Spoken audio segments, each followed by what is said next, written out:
Good morning, interweb. Worldbuilder's log 48. We are, as always, continuing to worldbuild our fictional planet here, placeholder name Kretak. Now, I said in this video we would look at humans, but in the previous video I got a couple of comments asking for salt deposits. I had totally forgotten about salt. Super important. So we're going to take a beat, do a short little addendum video, and drop in some salt deposits. So our first and probably most important salt deposit type, we're actually not going to map because it's everywhere. It's sea salt. Or more broadly speaking, this is salt extracted from any salty body of water via evaporation. And this production can occur along basically any coast or shoreline that's in close proximity to a salty body of water. Just the means of production will vary based on climate zone. So in dry, semi-arid or arid regions, these climate zones, where evaporation is high, extracting salt via passive solar evaporation may be the most likely means of production. You take a bunch of salty water, put it in an open pan, put that pan in the sun evaporates the water, leaving behind salt. But in all other regions where evaporation is lower, the salt will have to be extracted via more active means like boiling off the salty water. In other words, there needs to be a fuel source present. But if we throw on our fuel map here, remember terracotta is wood, or at least the potential for wood. Beige is peat, and then grey and black here is coal. We can see that basically any coast is viable in terms of sea salt extraction. No need to map this. Even in the barren tundra, any people there might engage in small scale sea salt production using, say, like animal blubber as a fuel source in order to boil off the salty water. So yeah, sea salt, it's everywhere. No need to map. Next up, let's chuck down some salt flats or salt pans. I'm sure we all know what these are. Giant, flat expanses of ground covered in salt. See the Bolivian salt flats as the kind of canonical famous example. And I'm pretty sure anyone living around these salt flats will almost certainly use them to extract salt.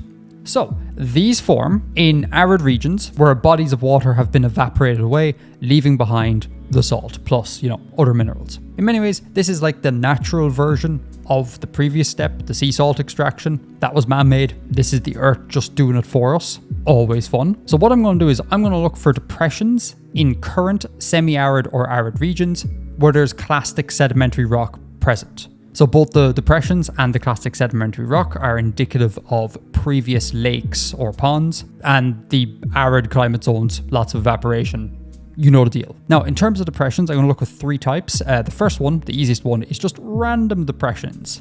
At any point, if I feel like it, I could just declare that there's a local depression in some arid region and go, yep, there is an old lake here, now there's a salt flat. Cool. Next type is kind of laramide depressions. We know from previous videos that laramide orogenies are kind of very undulating orogenies, given their formation, so lots of depressions present there. If there's an arid climate zone, I'll throw in a salt flat. See, the Bolivian salt flats or the Bonneville salt flats for these type of formations. And finally, I'll also have a look at foreland basins. So we talked about this before again, but where the weight of a mountain chain pushes down the surrounding terrain, it depresses that terrain.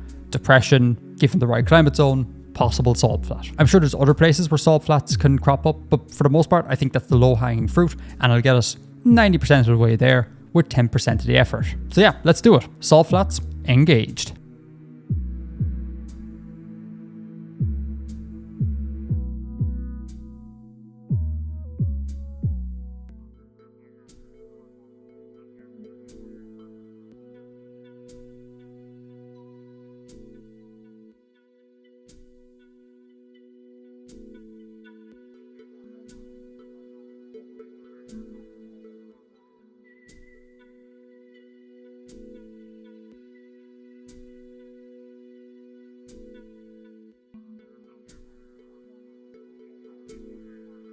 Okay, salt flats done. Now, these are not all the salt flats on this world, just the biggest, most prominent ones.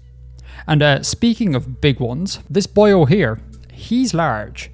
Very large. Like 43,000 square kilometers kind of large. That is over 4 times the size of the Bolivian salt flats, which is a lot.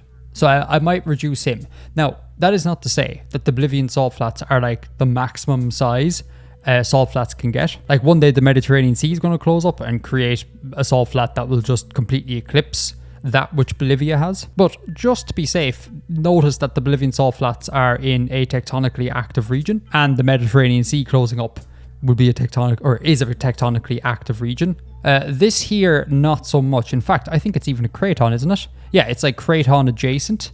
So something about this just makes me feel a little bit weird having something that big, so I'm just going to reduce it slightly. It'll still be large, but not like large. Yeah, something like that just looks and feels a lot better. Okay, final salt step. Let's go.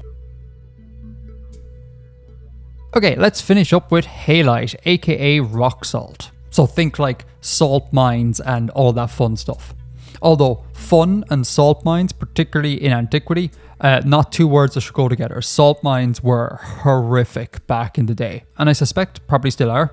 Mining, zero crack. Anywho, methodology here is kind of very much akin to the previous step, the salt flat step. We're going to mark in halite deposits in areas of clastic sedimentary rock that were once warm, shallow seas in semi-arid or arid environments. In many ways, we're kind of marking past salt flats, if you will. Now, within this sort of zone here, I'm going to put the majority of my deposits in areas that underwent subsequent collisions or uplift. But I'll also chuck in a couple here and there in like non-collisional environments. The idea behind this is to kind of get at sort of the accessibility of mineral deposits in antiquity. Our ancient salt flats form, they become buried with sediment. The ones that remain buried by sediments might be a little bit difficult for our pre-industrial boyos to find. Whereas the deposits that undergo subsequent collisions or uplift, they get thrust up to the surface or near surface. So there's a better chance for our boyos to find them and exploit those resources. Speaking of salt surface deposits,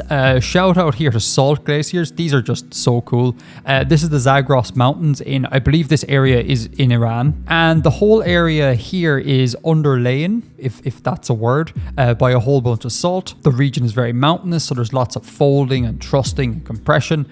And that underlying salt has been forced up through kind of nooks and crannies and essentially just kind of like pimple popped its way out into the surface. And that's what these things are here. Maybe not that one, but definitely these two. And importantly, super easy for our pre-industrial boyos to stumble across. Now, marking out past deserts is a little tricky because we don't have a climate map for every point throughout our tectonic history. So I'm just going to have to fudge things a little bit.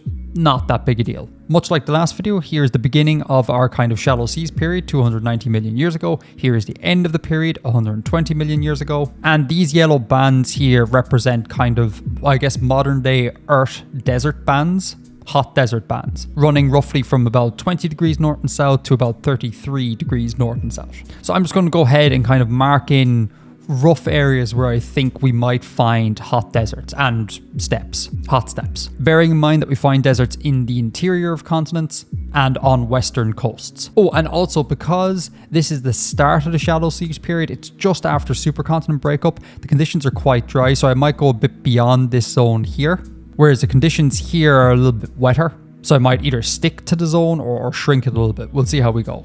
Right, time-lapse mode, let's go find some deserts.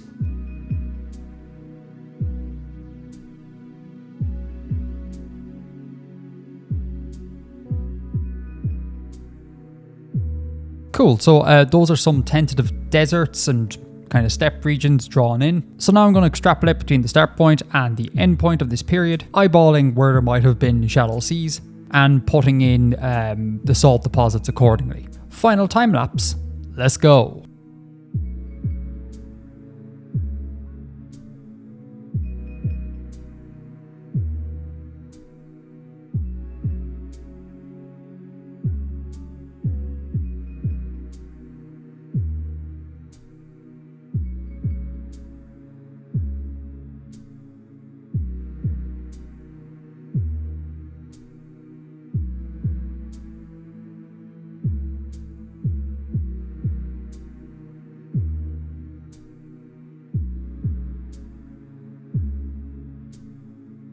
Okay, salt done. Now, it's a little sparse, admittedly, but that's not a problem. We're kind of going for the biggest deposits, the most important deposits. This is not exhaustive, and remember, the sea exists. So yeah, thanks a million for joining me on this little salty diversion. Massive shout out to the patrons for supporting the show. Next time, as promised, humans. So until next time, Edgar out.